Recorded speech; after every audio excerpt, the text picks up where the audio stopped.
Trauma torak. Kita bahas tentang trauma torak. Trauma torak itu adalah suatu kondisi di mana terjadi eh, apa ya, benturan atau cedera pada torak. Nah, kita review sedikit tentang struktur anatomi torak. Di bagian torak, jadi rongga dada, torak atau rongga dada ini isinya apa aja? Kemungkinan hal apa yang dapat terjadi ketika terjadi trauma di torak? Ya, di torak itu ada trakea, ya. Kemudian di sana ada tulang-tulang, ada klavikula, ada tulang iga atau tulang koste. Di situ juga ada jantung dan juga ada paru-paru. Dan paling bawah yang membatasi rongga torak dan rongga dada itu adalah diafragma. Nah, selanjutnya, nah ini ada rongga ada apa, paru-paru dan juga pleura.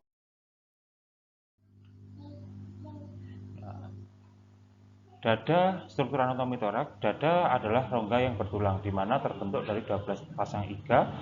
Di posterior dihubungkan dengan tulang belakang, di anterior, di depan dihubungkan oleh tulang eh, dada. Ada bandul saraf dan pembuluh darah interkoste berjalan sepanjang permukaan interior pada setiap tulang rusuk. Kemudian selain itu, paru-paru dibungkus oleh selaput yang disebut pleura. Jadi ada yang namanya eh, selaput, ya. Jadi paru-paru kita itu tidak tidak bersentuhan langsung dengan eh, yang namanya tulang iga.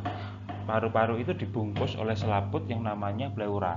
Begitu juga dengan organ-organ yang lain, misalkan di jantung. Di jantung itu juga ada pembungkus yang namanya perikardium, yaitu pembungkus yang melapisi jantung. Nah, kalau paru-paru ini ada pembungkus yang menutup atau menyelaputi paru-paru itu sendiri, yaitu pleura. Nah, antara paru-paru dan pleura ini ada semacam rongga, jadi antara paru-paru dan pleura itu sendiri, ini paru-paru ya, katakanlah seperti itu. eh, ini ada selaput yang membungkus. Nah, di antara nih selaput sama rongga ini sama paru-paru itu sendiri ada yang namanya rongga pleura, ya.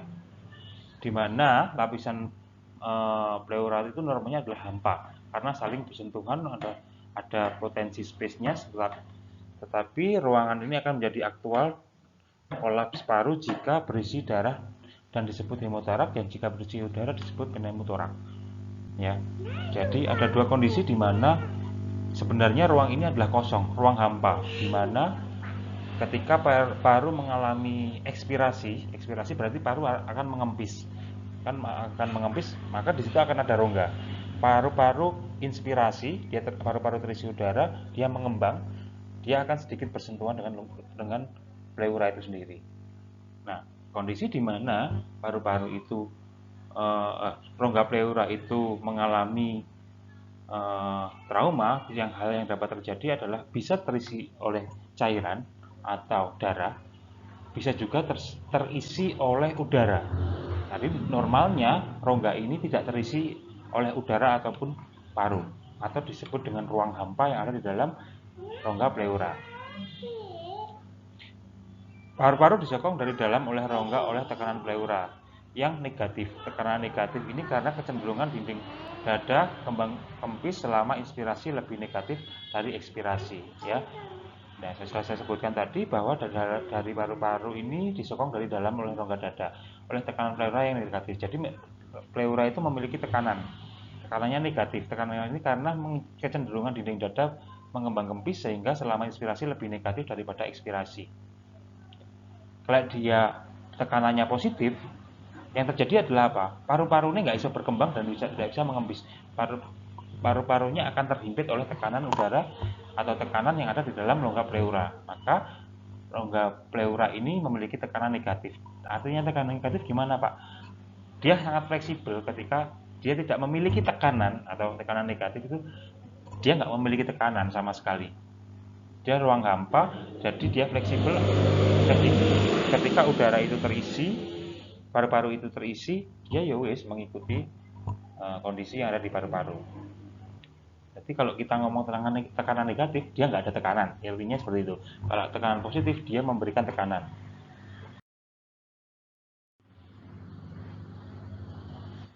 Ruangan ini dapat menampung 3 liter cairan ya. Sebenarnya kan ruangan ini tidak ada udaranya kan ya.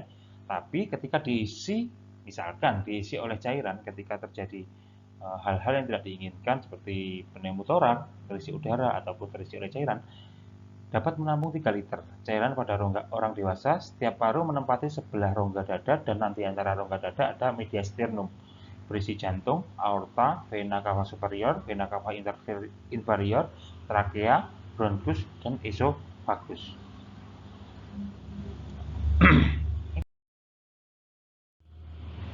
Kita bahas masuk ke trauma toraks, di mana trauma toraks adalah semua roda paksa pada toraks dan dinding toraks, baik trauma atau roda paksa tajam ataupun tumpul.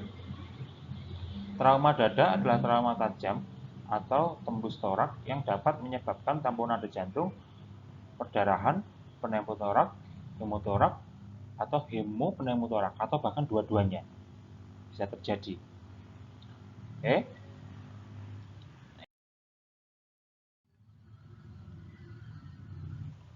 Trauma toraks diklasifikasikan sebagai berikut. Berdasarkan perlukaan pada dinding dada, luka memar pada dinding dada, fraktur koste, karena kita tahu di area toraks ini ada koste, ada tulang iga. Bisa terjadi fraktur sternum, fraktur taju pedang ya, sternum yang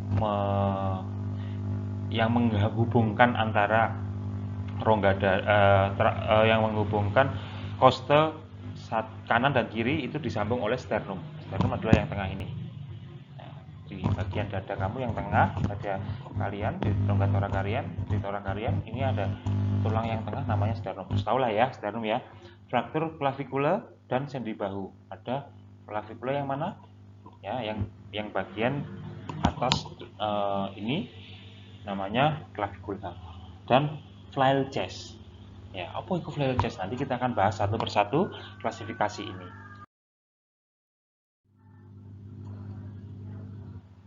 Berdasarkan perlukaan pulmonari pada paru, ya jadi kita bahas tentang berdasarkan perlukaannya klasifikasi, dan yang melibatkan rongga pleura ini bisa terjadi apa? Kontusio.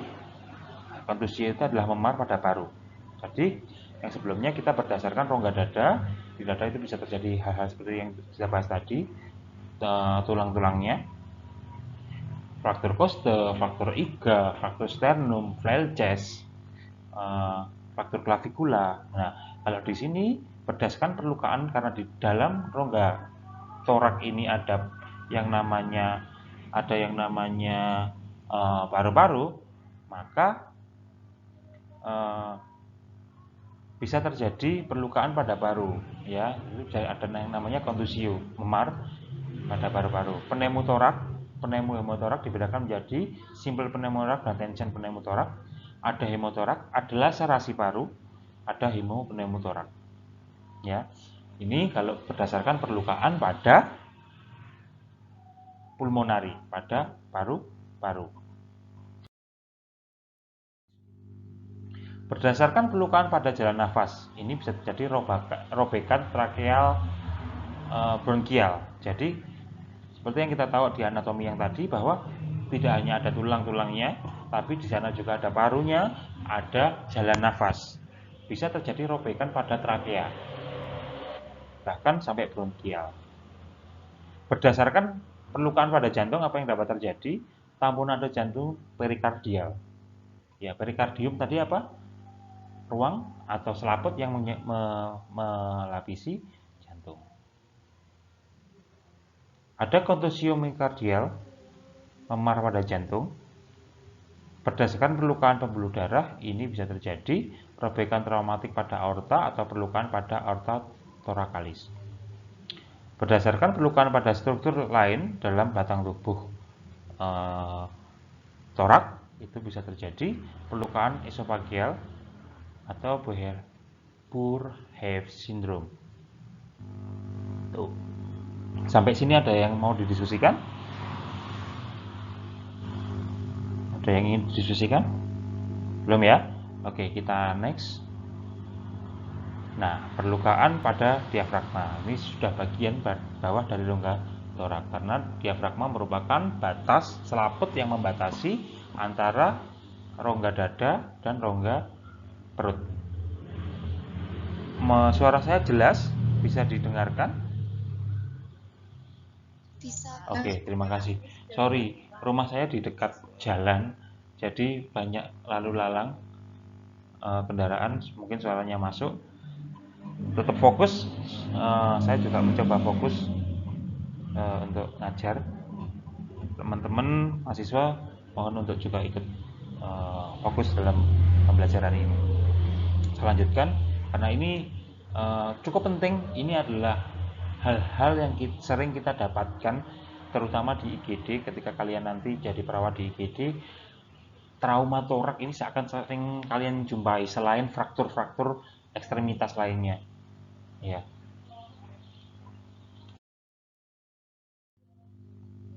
Etiologi apa saja ya Pak yang dapat terjadi? Apa saja yang menyebabkan trauma torak ini dapat terjadi? Yang pertama adalah Blunt trauma. Tahu Blunt trauma? Blunt trauma merupakan trauma tumpul, merupakan akibat dari tekanan energi kinetik yang dapat sebagai akibat dari mekanisme peletusan, kompresi atau deselerasi. Apa ya? Seperti misalkan gini, bom gitu ya, misalkan ada sebuah bom, dia tidak langsung bersentuhan kena efek dari bom itu sendiri, artinya tidak terkena ledakannya, tapi terkena energi kinetisnya. Kalau Safni dan teman-teman memahami kata-kata kesabapan, ketika kalian bermain zaman dulu kecil, kalian bermain petasan sing gede, itu ada efek blendnya. Ada efek blendnya itu sebenarnya ya ini tadi kayak apa ya, kalau kita ngomong kesabapan. Nah, kalau anak-anak dulu ngomongnya. Nah, kemudian ada penetrasi trauma, di mana trauma tajam dapat diakibatkan oleh senjata api dan benda-benda tajam seperti panah atau pisau. Jadi trauma tajam yang langsung masuk ke dalam rongga torak. Jadi ada trauma yang diakibatkan oleh energi kinetis, baik akselerasi, deselerasi ketika naik motor, terus kemudian naik mobil, ada tekanan ke belakang ketika mobil kita ditabrak dari belakang, ini blunt trauma, sehingga terjadi tekanan dari energi kinetik pada dinding dada. Kompresi misalkan yaitu tadi tekanan dari luar tapi tidak mengakibatkan robekan pada dinding dada. Nah, aspek perawatan trauma torak ini yang akan kita bahas adalah pokok bahasan pada malam hari ini adalah faktor IGA atau KOSTE, luka tembus pada dada yang dibedakan menjadi open pneumotorak, masif pneumotorak, luka tembak dan tusuk, ada flail chest, ada kontusio paru, dan ada emfisema subkutan. Ya, pada trauma torak. Pokok bahasan pada malam hari ini adalah ini. Oke, kita mulai dari fraktur IGA atau fraktur KOSTE, di mana tipe trauma dada yang paling sering terjadi. Karena ya sebagian besar dari dada kita, sebagian besar dari rongga torak kita, rongga dada kita, itu ya ada IGA, ada 12 pasang IGA di sana. Ya kan? Paling luas, paling besar, paling banyak menempati itu di sana adalah yang paling luar adalah IGA. Selain kulit, lapisan berikutnya yang menyangga, yang membentuk rongga torak itu adalah IGA. Ya, makanya Kalau terjadi trauma pada dada, yang paling sering terjadi adalah fraktur iga.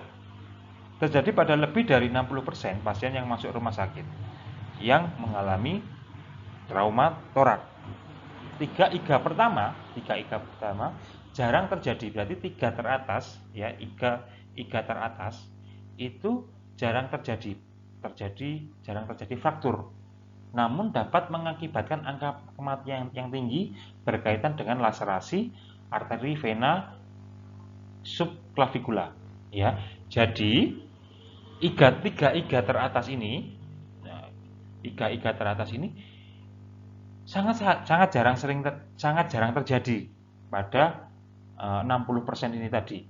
Tapi jika terjadi pada tiga iga teratas, ini mengakibatkan kematian yang lebih tinggi.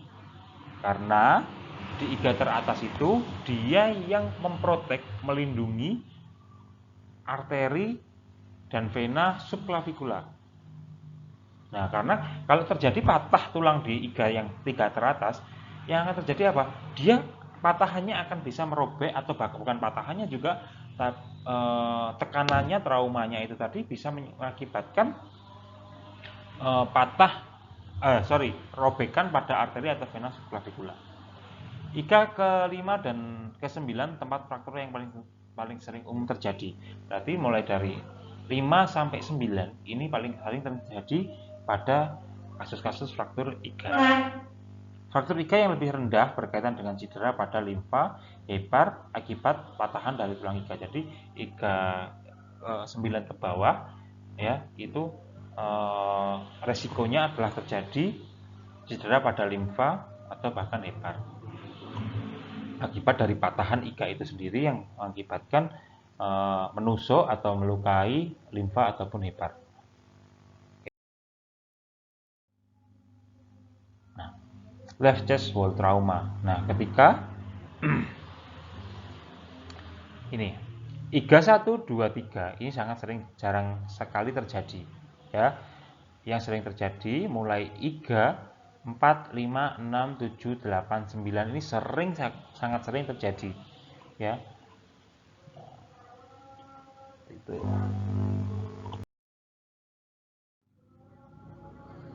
Multiple blunt force trauma ya. Ini.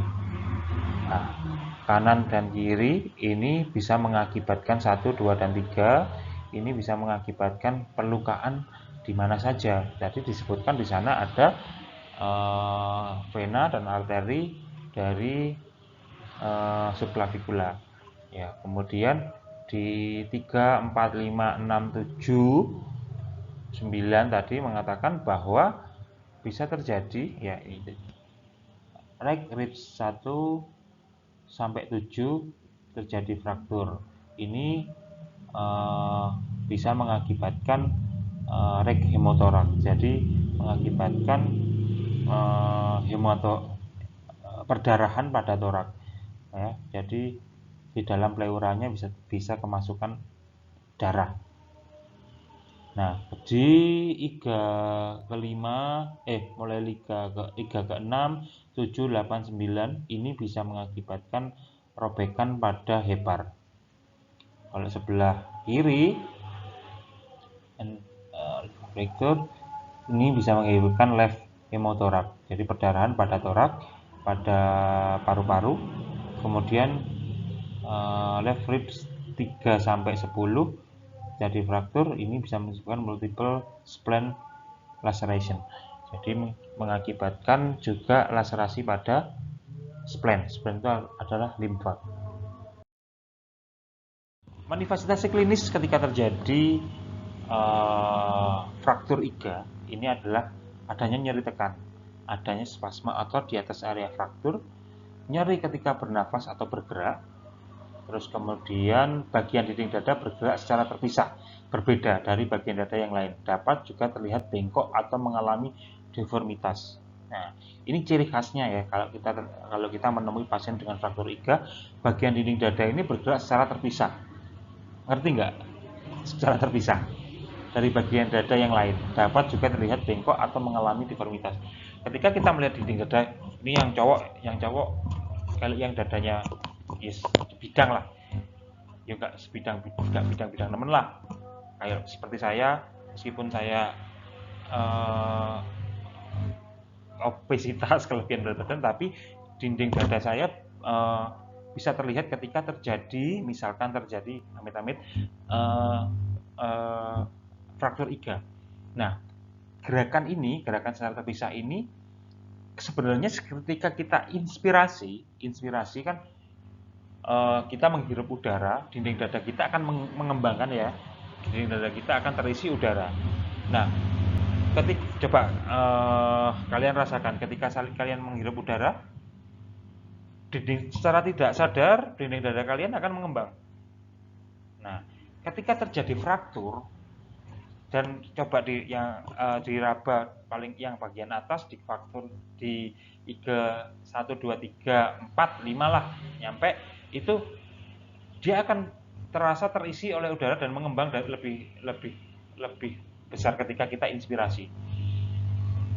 Nah, ketika terisi udara seperti itu, dinding dada kita akan bergerak naik artinya ke depan lah. Kalau kita duduk seperti ini, ya ke depan. Nah, ketika terjadi fraktur iga, ini hal itu tidak terjadi.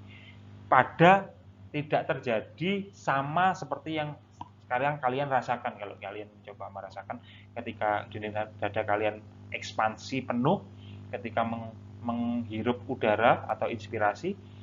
Nah, ketika terjadi fraktur iga ini, nggak semuanya akan bergerak sama seperti saat ini. Kalian akan menemui hal seperti itu. Ada yang tidak ikut naik. Ada bagian dada, ini dada ini nggak ikut naik, carry. Nah, tidak rata. Jadi suara berciut pada nafas atau ketika bergerak. Ada krepitasi, ciri khas dari jadi adanya fraktur. Tenderness, memar, bengkak di area fraktur, dan bisa terjadi hipoventilasi. Apa hipoventilasi? Hipoventilasi, nafasnya RR-nya sedikit. Diagnosa keperawatan yang mungkin muncul pada kasus ini adalah gangguan rasa nyeri, gangguan pola nafas, dan kecemasan karena terjadi fraktur ini tadi. Prinsip dari intervensi penatrasan ini adalah berikan oksigen jika sesak. Observasi ini tindakan-tindakan gadar ya, sebelum tindakan advance berikutnya. Entah kalau terjadi fraktur apa yang akan dilakukan, mungkin tindakan operasi yang diadviskan oleh dokter spesialis ortopedi bermacam-macam tergantung dengan kondisi. Cuma sebagai perawat yang harus kita lakukan ketika terjadi menemui pasien fraktur dengan di iga, yang kita berikan karena dia hipoventilasi, kita berikan oksigen jika sesak. Observasi karakteristik nyeri, berikan sedasi atau analgesik untuk mengurangi rasa nyerinya. Pantau ketat tanda dan gejala yang berkaitan dengan cedera, kemudian berikan korset dada. Kebanyakan fraktur iga menyembuh dalam 3-6 minggu. Pemeriksaan diagnostik yang dapat dilakukan pada pasien dengan fraktur iga adalah ototorak atau X-ray, ECG, dan blood gas analysis yang berhubungan dengan pertukaran gasnya pasien ini bagus atau enggak. Itu perlu dilakukan blood gas analysis. Jadi kadar oksigen di dalam darahnya itu seperti apa.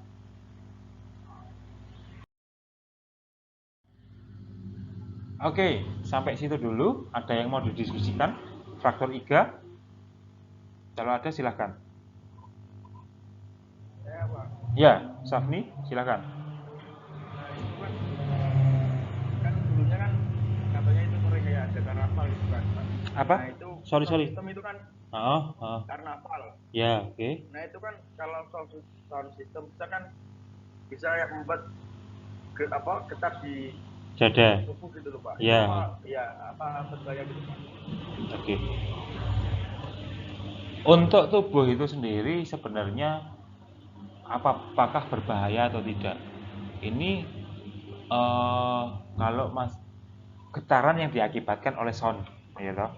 Sekarang kaca aja bisa pecah, ya. Kaca aja bisa pecah. Dan kemampuan itu sebenarnya kita lihat dulu, karena panca indera kita yang pertama kita bisa merasakan getaran itu adalah gendang telinga. Itu berbahaya untuk gendang telinga. Ketika dada kalian merasakan getaran hal tersebut, apakah bisa mengakibatkan trauma? Kalau menurut hemat saya, kalau trauma dada enggak. Tapi kalau trauma indera pendengaran itu mungkin terjadi karena kemampuan desibel dari gendang telinga ketika mendapatkan suara itu ada ukurannya. Lupa saya ya untuk ukurannya berapa desibel itu perlu. Tapi kalau sampai terjadi trauma torak dengan suara itu mungkin enggak. Saya belum pernah sih coba. Kalau yang sering-sering terjadi di masyarakat sekarang kan sering nanggap sound system gitu ya, itu ekstrim banget suaranya sampai mungkin di kaca-kaca bisa sampai pecah.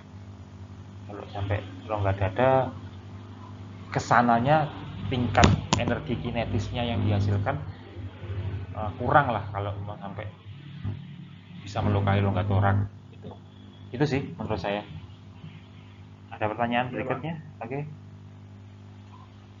nggak ada. Next ya.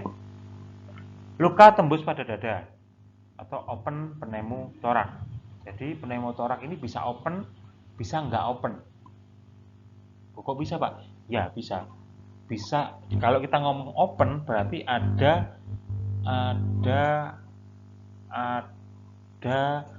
apa ya? Ada interaksi dengan udara luar. Misalkan open fracture itu tulangnya itu sampai menembus kulit hingga tulangnya itu bisa terekspos, bisa bersentuhan langsung dengan udara luar. Nah, begitu juga dengan open pneumotorak. Open pneumotorak berarti ada akses yang terbuka dengan udara luar dengan rongga dalam torak. Terjadi bila lubang dalam dinding dada cukup besar untuk memungkinkan udara mengalir dengan bebas masuk dan keluar rongga torak. 2. Adanya udara dalam kavum pleura yang jadi hubungan antara udara luar dengan kavum pleura. Terjadi pada luka penetrasi. Dengan luka terbuka, udara akan mengalir masuk ke ruang pleura, tidak ke paru dengan akibat udara tidak bisa distribusikan ke darah. Terjadi hipoksia dan gangguan ventilasi. Nah, dengan adanya luka terbuka seperti ini, udara akan mengalir masuk ke ruang rongga pleura. Ya, seperti yang saya jelaskan tadi di anatomi fisiologi di awal tadi, bahwa si pleura tadi ya ada rongganya, ada rongga, jadi ada pleura, ada rongga dada gini ya, katakanlah seperti ini. Terus kemudian rongga dada ini langsung lapisan berikutnya adalah pleura. Terus kemudian antara pleura dan paru-paru ini ada rongga. Ya, yang normalnya dia tidak terisi udara. Normalnya dia tidak terisi oleh udara.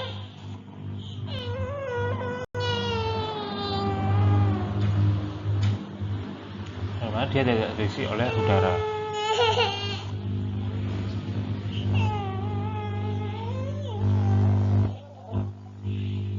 Nah, yang terjadi ketika terjadi open pneumotorak ini adalah rongga dadanya dapat terisi udara.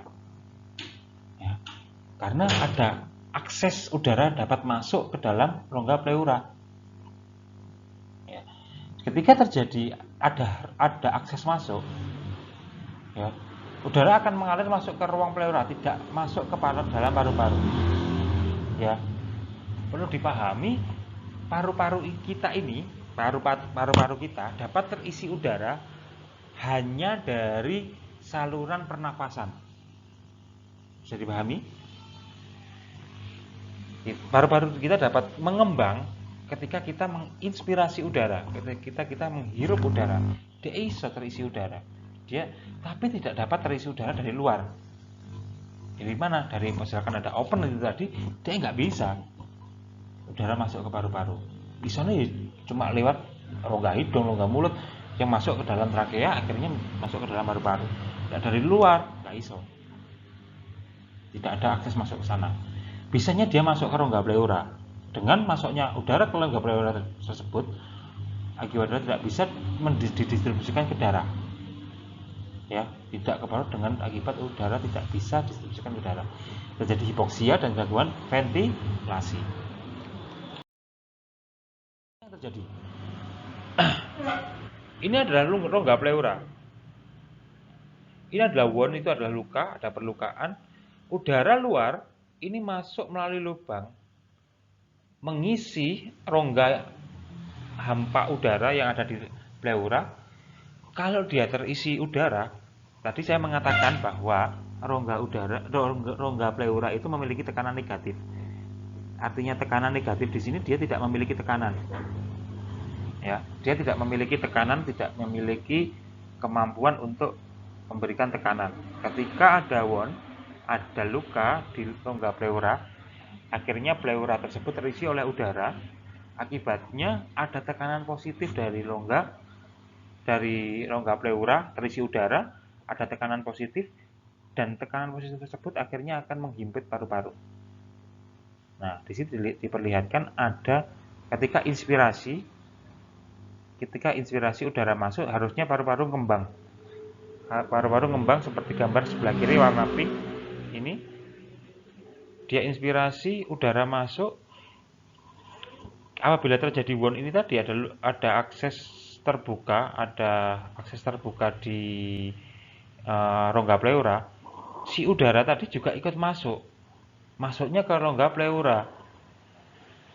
Ya, karena nggak pleura akhirnya dia akan memberikan tekanan positif, parunya nggak bisa ngembang. Ini inspirasi. Ketika terjadi ekspirasi dia mengeluarkan udara, dia juga ikut keluar. Udara yang di dalam rongga pleura tadi ikut keluar. Tapi banyak yang akan terjebak di sana, tidak bisa keluar secara penuh, tapi banyak masih ada yang terjebak, sehingga paru-paru ini tidak dapat berekspansi secara normal, secara bebas.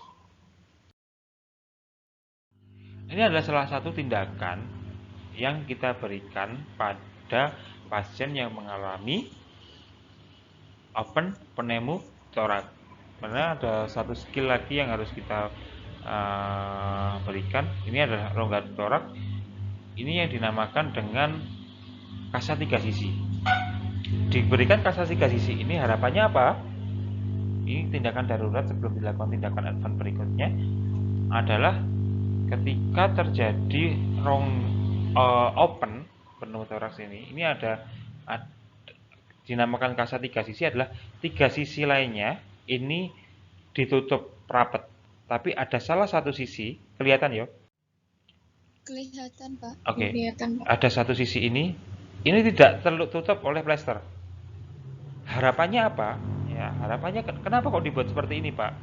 Di dalam ketika inspirasi dressing ini atau penutup ini ada sealsnya, seal yang menutup wound luka ini, preventing air entry. Jadi dia memproteksi supaya tadi kan di gambar sebelumnya disebutkan ketika kita inspirasi, kita menghirup udara dari luar itu ikut masuk, gitu. Nah, ketika terjadi hal itu, ini pelapisnya adalah plastik. Ini ya, ini adalah plastik. Ini adalah plastik. Jadi plastik ya, plastik steril yang diplester sisinya 3 sisinya. Satu sisinya dia terbuka. Nah, ketika terjadi inspirasi, udara masuk. Kan ini sifatnya vakum nyedot. Lubang ini sifatnya nyedot. Ketika nyedot, dia nggak bisa masuk udaranya, ketutup sama ini. Ketika inspirasi, dia bisa disebul dia nyebul dari dalam, udaranya dapat keluar ke sana lewat ini. Nah, ini adalah salah satu tindakan gawat daruratan pada kondisi pasien open pneumothorax. Oke? Ada pertanyaan di sini terkait dengan kasa 3 sisi pada pasien open pneumothorax? Belum. Oke, next ya. Manifestasi klinis menghasilkan bunyi menghisap. Jadi ada yang namanya shaking wound pada dada. Jadi seperti bersiul ya, bunyi bunyi menghisap, bunyi vakum menghisap, shaking wound pada dada. Nyeri dada sampai bahu, dyspnea, ansietas, inspeksinya decrease chest wall movement and effect side. Jadi ada perbedaan ya, ada perbedaan ketika ini diinspeksi ya, ada perbedaan pergerakan ya, berbeda pada sisi dadanya. Nah, ketika terjadi inspirasi ini pergerakan dadanya akan berbeda ya, antara paru-paru. Jadi paru-paru itu akan dibagi menjadi dua, kanan dan kiri. Ada 3 lobus kanan, ada 2 lobus di sebelah kiri ya. Ketika terjadi inspirasi itu dia mengembang dua-duanya kalau normal. Nah, ketika terjadi ini dia nggak isep, beda. Paru yang pergerakannya akan berbeda antara paru kanan dan paru kiri, di mana yang paru yang sakit itu akan tidak dapat berekspansi secara maksimal. Kalau kita ngomong ekspansi adalah bergerak atau mengembang secara maksimal ya. Terjadi kolaps paru, jelas paru ini nggak bisa berkembang. Kolaps itu adalah ketidakmampuan sebuah organ untuk melakukan fungsi secara adekuat, secara normal. Kalau kita ngomong adekuat adalah sesuai dengan kebutuhan. Paru ini nggak iso ngembang secara maksimal, akhirnya dia kolaps. Pergeseran media sternum ke arah sisi yang tidak cedera setiap kali inspirasi dan pada dinding arah yang berlawanan pada setiap kali inspirasi. Terjadi media sternum flutter. Ya, pergerakan media sternum ke arah sisi yang tidak media sternum itu apa? Media adalah laju pedang ya. Laju pedang ini akan bergerak. Ini tulang, tapi dia bisa bergerak. Selain itu, kalian tahu media sternal flutter ini trakeanya ini akan bergeser. Kalau kalian raba trakea kalian ada persis di tengah. Kalian meraba trakea kalian itu ada persis di tengah. Ketika terjadi kerusakan pada paru sebelah kanan atau kiri, trakea ini akan bergeser ke kanan kalau paru-paru sehat ada di sebelah kanan. Dia akan bergeser ke kiri kalau paru-paru yang sehat ada di sebelah kiri. Gitu. Nanti akan sering kalian banyak temui pada kondisi-kondisi di UGD.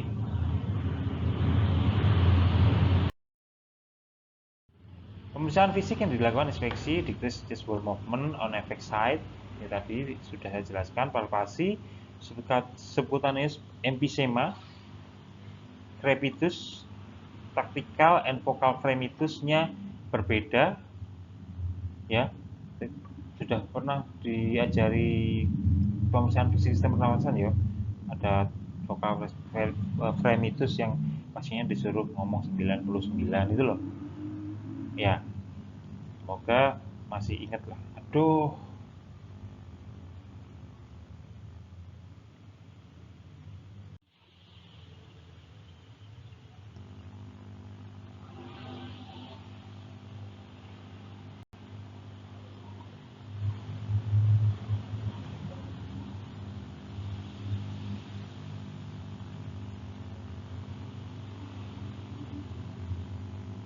oke. Lanjutkan pemeriksaan fisik tadi di palpasi. Share screen saya kelihatan?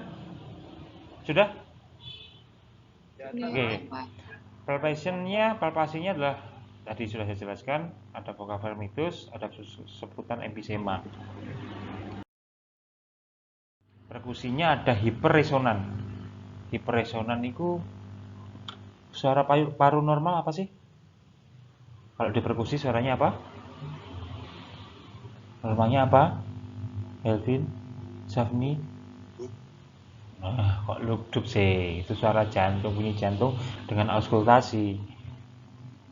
Perkusi. Ayo.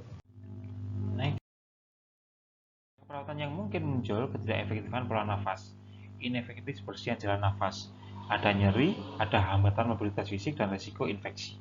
Karena ada open wound tadi, ada luka terbuka di dinding dada, maka risiko infeksi.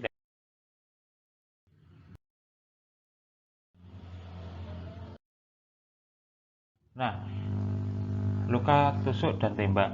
Luka tusuk umumnya dianggap dengan kecepatan rendah, senjata menghancurkan area kecil di sekitar luka.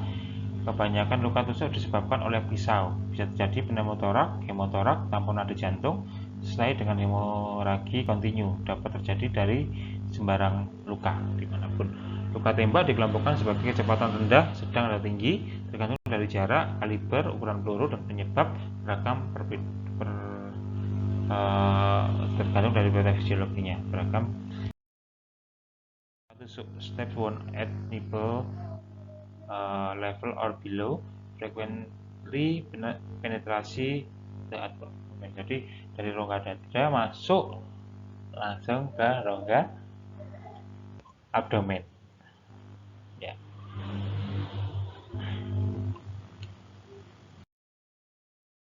Pemeriksaan pada luka tusuk atau luka tembak dipastikan jalan nafas tetap paten ya, terbuka, bebas jalan nafasnya, berikan oksigen aliran tinggi, stabilisasi objek dan jangan dicabut. Kalau ada luka tusuk di dada, di perut, ya kita tidak tahu bentuk dari ujung benda atau pisau ataupun yang menusuk dari organ dada ataupun di torak ini tadi, ujungnya ya apa kita kan nggak tahu. Ya, ketika terjadi ada luka tusuk, ada luka abdomen, itu jangan diekstraksi dulu, jangan dicabut, karena dengan pencabutan dengan ekstraksi tersebut kita nggak tahu ujungnya seperti apa. Ketika kita melakukan ekstraksi tersebut tanpa ada persiapan alat-alat yang lebih advance, lebih mumpuni untuk mengatasi hal-hal yang dapat terjadi, itu jangan dilakukan ekstraksi dulu, perlu dilakukan stabilisasi malahan biar benda itu tidak bergerak dan merusak organ yang lain di sekitarnya, ya difiksasi malahan. Kemudian pasang infus atau resusitasi cairan per IV parental, monitor observasi timbulnya pneumotorak tension, periksa adanya shock dan cedera intratorak dan intraabdomen. Jika shock, atasi shock secara simultan. Kalau shock, ada tanda-tanda shock, kita berikan tindakan secara simultan. Pemasangan kateter NGT untuk mengaspirasi, pemasangan selang dada ke dalam ruang pleura. Nah, ini tujuannya untuk mengeksekusi atau mengeluarkan, misalkan kalau ada hemotorak. Berikutnya adalah masif hemotorak, di mana masif hemotorak ini adalah adanya cairan berupa darah yang masuk ke dalam rongga pleura. Seperti yang kita ketahui, kapasitas ya dari rongga pleura ini masing-masing. Jadi kalau kita punya paru-paru itu ada 2 lobus kanan dan kiri, ada paru-paru kanan dan kiri, di masing-masing paru-paru kanan dan kiri itu ada 5. Yang kanan itu ada 3 lobus, yang kiri ada 2 lobus. Nah, pleuranya itu tadi masing-masing lobus memiliki kapasitas 150 cc atau 1,5 liter cc. Nah, kalau 2 berarti memiliki kapasitas 3000 cc atau 3 liter. Karena luka pada pembuluh darah besar paru atau sistemik. Nah, hal ini dapat terjadi karena ada perlukaan, ada pecahnya pembuluh darah di paru-paru sehingga darah ini masuk ke dalam rongga pleura dan mengisi ruang hampa yang ada di sana tadi. Kemudian terkumpulnya darah pada daerah cedera menyebabkan paru mengalami kolap. Mediastinum terdorong ke sisi yang berlawanan. Vena cava superior inferior beserta paru kontralateral akan terkompresi. Kehilangan darah ya, menyebabkan terjadinya hipoksemia. Nah, ini adalah gambar tension pneumotorak. Ya. mediasternum shift to right.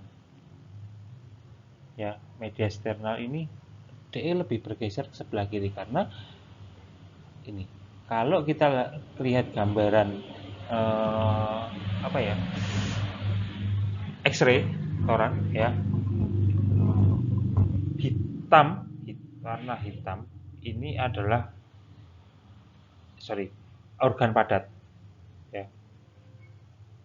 Nah, putih ini adalah rongga udara. Nah, ini adalah paru-parunya kolap. Nah, terdorong oleh udara yang lebih pekat. Pengkajian pada masif ini tadi masif pneumotorak, gelisah, bingung, hipovolemia, hipoksia, ada tanda-tanda shocknya, vena leher mengempis, jadi jugularis stennya, vena jugularisnya ini kosong, dia tidak ada denyut vena atau ada denyut tapi lemah, kosong. Kompresi mediasternum, suara nafas menurun ketika kita melakukan auskultasi, kemudian ada perkusi peka. Kok peka, Pak? Seharusnya perkusi pada dada tadi apa? Katanya Helvin adalah sonor. Ketika terisi darah, akhirnya darah terkumpul di pleura, ada cairan, akhirnya terdengar suara peka. Suara peka normal terdengar pada rongga-rongga padat seperti jantung, ya. Itu peka suaranya. Diagnosa keberatan yang mungkin muncul pada kondisi seperti ini adalah resiko shock atau resiko hipovolemik, infeksi inefektif perbersihan jalan nafas, gangguan perbersihan jalan nafas, gangguan perfusi jaringan, nyeri akut, hambatan mobilitas fisik, dan resiko infeksi. Pelaksanaan berikan O2, patenkan jalan nafasnya, pastikan jalan nafasnya paten, infus, hati-hati, usahakan tekanan sistolik di antara 90 sampai 100 mm/Hg, pertahankan pulsasi arteri perifer. Problem utama pada masif pneumotorak ini adalah hemoragik, yang kita nggak bisa tahu karena hemoragiknya ada di dalam, jadi kita tidak tahu dia kehilangan cairannya berapa, kehilangan komponen darahnya berapa. Jadi untuk mengetahui hal itu, untuk maintenance pemantauan kita melihat dari tekanan darahnya dengan tekanan sistolik antara 90 sampai 100 mm/Hg. Shock dengan peningkatan tekanan darah akan menambah jumlah perdarahan. Ya, observasi ketat, kemungkinan tension pneumotorak. Nah, ini bedanya tension pneumotorak dan hemotorak, ya, berdasarkan jenis dari gejala. Tension pneumotorak ini akan mengalami sulit bernafas. Begitu juga pada hemotorak. Karena apa? Karena ada tekanan positif yang ada di dalam rongga pleura yang membuat paru-paru ini tidak dapat berkembang secara maksimal sehingga terjadi kolaps pada paru, yang dimana rongga pleuranya terisi oleh cairan ataupun udara.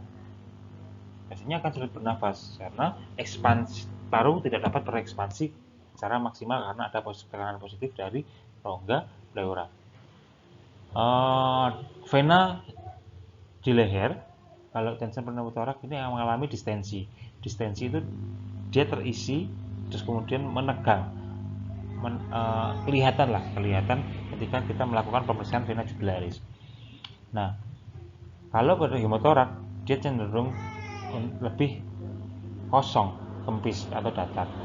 Ketika terjadi perkusi di tension pneumotorak ini, suara yang terdengar ketika kita melakukan perkusi adalah hipersonor. Ya, jadi hipersonor. Kalau pada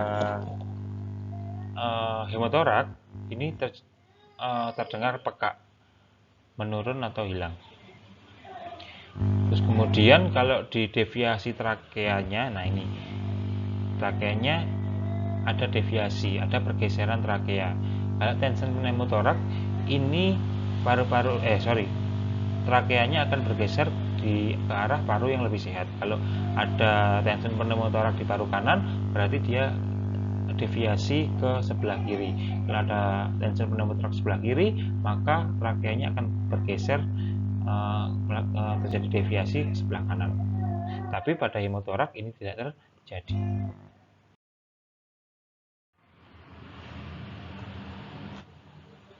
Oke, ada pertanyaan sampai situ dulu? Oke, sekarang kita membahas tentang contusio paru. Ya, contusio paru itu merupakan kerusakan jaringan paru yang terjadi pada hemoragik dan edema setempat, berhubungan dengan trauma dada ketika terjadi kompresi, dekompresi cepat pada dinding dada oleh karena trauma tumpul. Pada pemeriksaan awal mungkin saja tidak terbukti. Ya, patofisiologi contusio paru adalah cedera parenkim paru dan jaringan kapilernya, kebocoran protein serum dan plasma, tekanan osmotik menurun, kehilangan cairan dari kapiler, menumpuk di bronkiolus permukaan alveoli, mengakibatkan pertukaran gas, meningkatkan tekanan vaskuler pada paru dan tekanan arteri pulmonalis, maka akan terjadi retensi CO2 dan hipoksia secara sistemik. Jadi kalau contusio paru ini yang terjadi adalah perlukaan pada parunya. Contusio itu adalah memar di paru. Kalau memar di paru, ya, jadi paru-paru itu kan gabungan dari alveoli, ya. Alveoli itu, paru sendiri itu, setiap alveoli itu dilapisi oleh yang namanya parenkim. Nah, di parenkim itu ada protein, serum, dan plasma yang melapisi alveoli itu tadi. Ketika terjadi kebocoran, ada tekanan, ada kontusio, ada memar pada alveoli tersebut, maka akan terjadi kebocoran protein, serum, dan plasma. Bocor si alveolinya tadi, maka akan ada tekanan osmotik yang menurun. Jadi kehilangan cairan dari kapiler. Bocor, tekanan ini akan berpindah cairannya. Jadi penumpukan dalam bronkiolus dan permukaan alveoli. Sehingga karena di alveoli ini adalah tempat untuk melakukan difusi, pertukaran CO2 dan O2, maka yang terjadi adalah kalau ada cairan di sana, maka akan terganggu proses pertukaran CO2 dan O2-nya. Ketika terjadi gangguan pertukaran gas tersebut, maka akan terjadi peningkatan tekanan vaskuler pada paru dan tekanan arteri pulmonalis, sehingga ada retensi CO2-nya akan terjebak, ya, nggak iso keluar, nggak iso tuker dengan O2, maka akan terjadi hipoksia secara sistemik.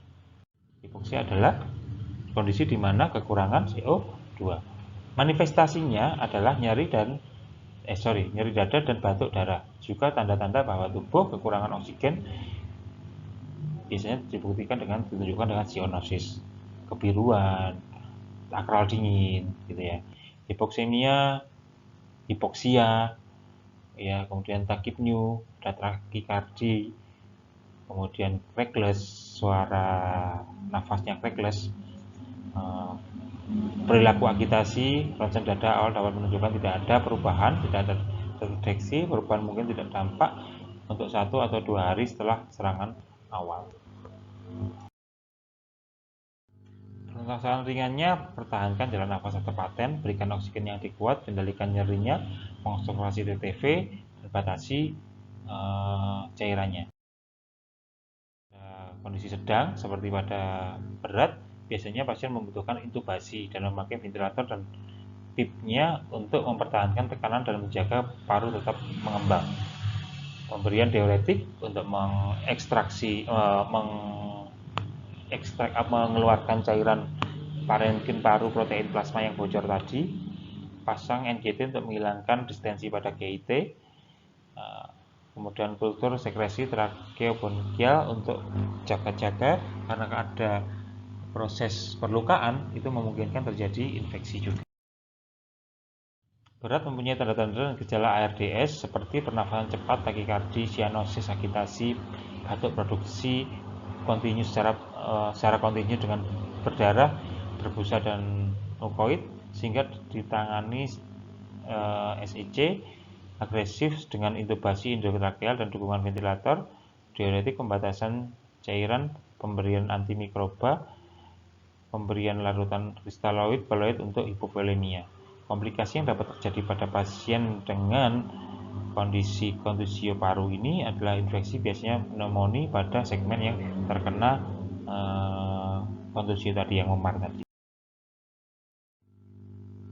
Berikutnya adalah flail chest. Flail chest ini adalah kondisi di mana terjadi fraktur koste. Frakturnya terjadi pada dua bagian. Ya. Kalau fraktur koste, ini koste ya. Gambar saya dapat terlihat.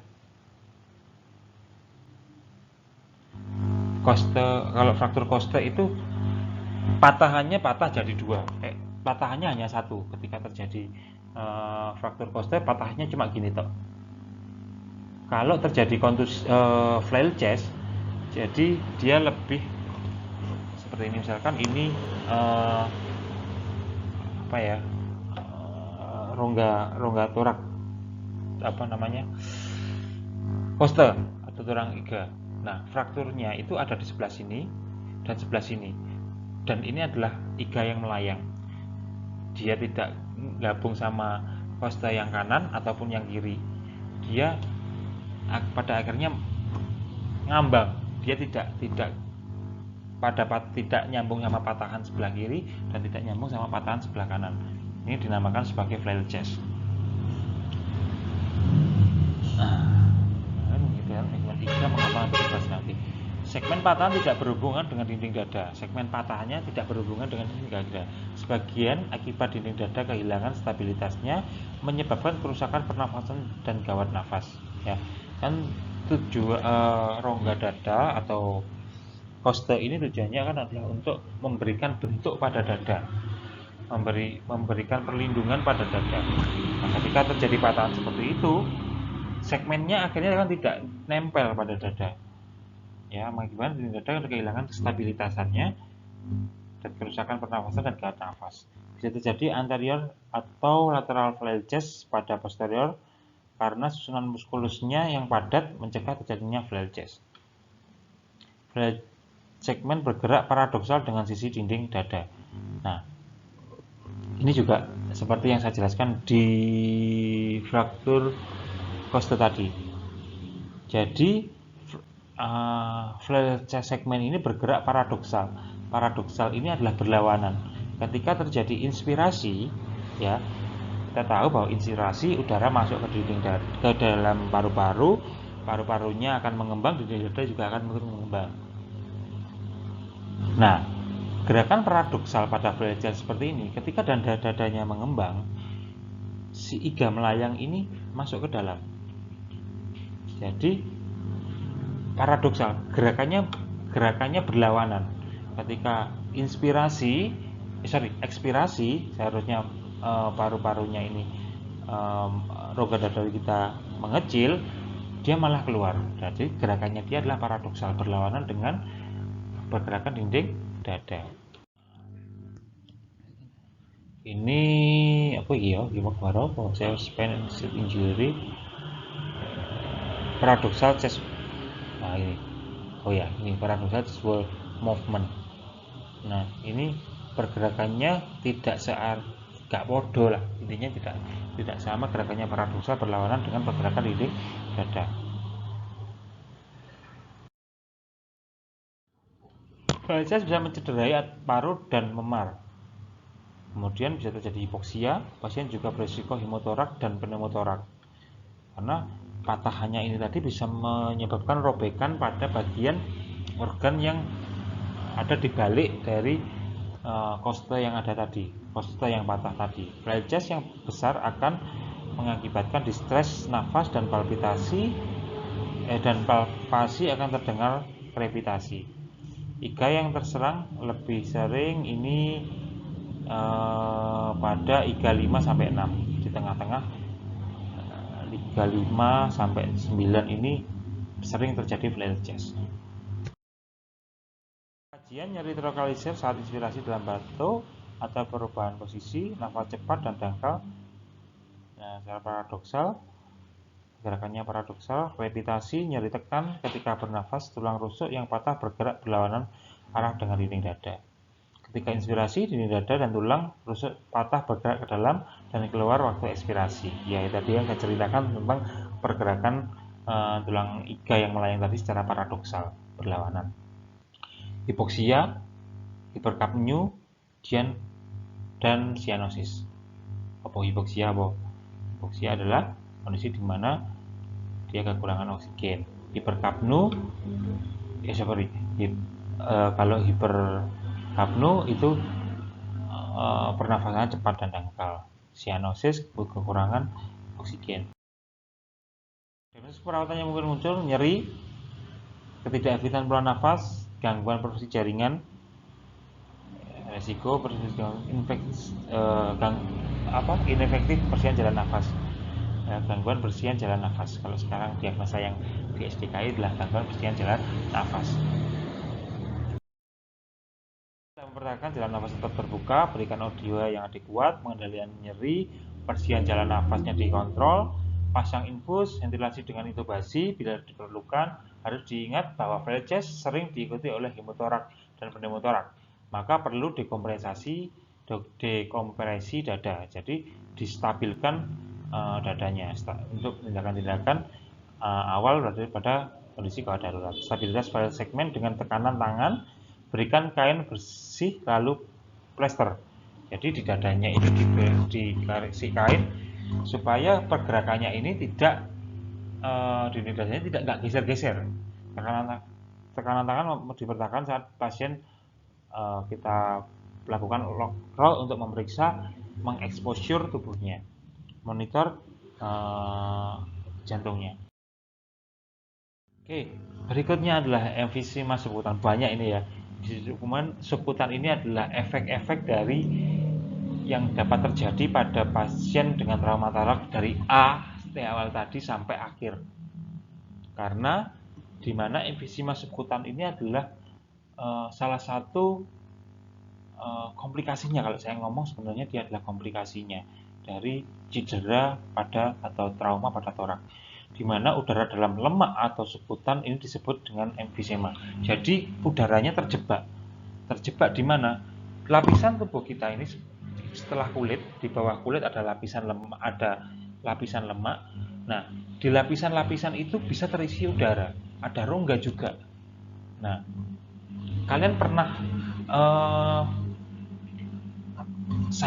kalian tahu bubble wrap yang dibungkus, yang pembungkus ketika kita beli paket-paket di Shopee ya, itu emfisema itu adalah jadi kerapes gitu. Kalau kita pegang itu kan seperti apa ya, ada udaranya kan dia untuk melindungi barang yang kita beli dari marketplace.